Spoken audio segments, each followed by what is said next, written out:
Social proof for business. Why it's so important, plus how to get some of it for your business and how to use it. I'm Kandis Nelson, and I am really good at three things: paying attention to detail, getting shit done, and making an easier way for myself. And I created Start Marketing Smart to do the same, enlightening entrepreneurs easily. So, what is social proof? So, social proof for business and for business sake, this is things like reviews, recommendations, also testimonials. And testimonials and reviews are kind of the same, but they're different. And I'm going to explain how. So, reviews, these of course are from people who have used your product or service, and they have told you or they've put it on there on social media about how they love your product and how other people should use it. So, those are reviews. Those are good to use.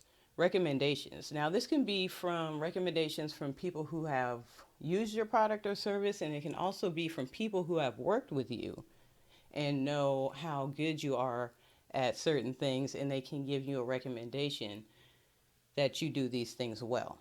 And testimonials. This is the final one. So, social proof for testimonials is the goal. This is what you want because these are your super fans. These are the ones that will sing it from the mountaintops about how useful and how life-changing your product or service is, and they want to tell everybody about it, and they'll write it out for you or they'll do a video for you. And these are the people that you really want to be able to have for some social proof for you.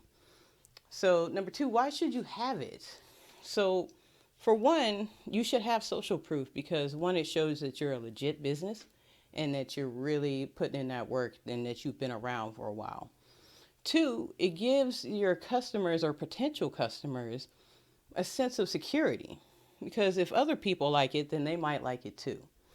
Three, it really looks great and it super works in your favor. So why not have it? Let's see. And then there's a how. So how do you get it is one way. And then also, how do you use it? So let's go over how do you get it for one way. So if you already have a business, then you want to ask the customers that are really happy with what you do, or the ones that are repeat customers because they're coming back to you for a reason. So ask them what it is, and then ask them if you can use that for your website or whatever you're going to use it for. We'll get to that later. But if you don't have a business or you're just starting out as a newbie, then the way for you to be able to get some testimonials or reviews would be for you to actually do some work for free. So if you have a service, do a small job, say like a blog or something really small. It'll take you maybe an hour or two to do. And if you have a product, then you want to give out free samples. But you're giving the free sample away because you are getting something in exchange for it, and that is their honest feedback on it. Okay?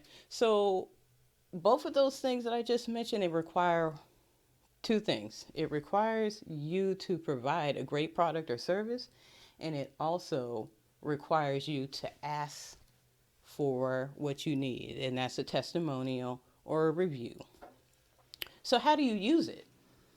So if it's written, then you can put that on your website, or you can put it on your banner for your YouTube channel, or whatever you may want to use it for. And that you can use it for a social media post. If it's a video, if they did a video for you, you can also use that on your website or on a social media post. Whatever you do, just make sure that these reviews and testimonials make like your service is the most wonderful thing in the world, but you don't want to overuse them. That's a tip for you. Don't overuse testimonials and reviews. So,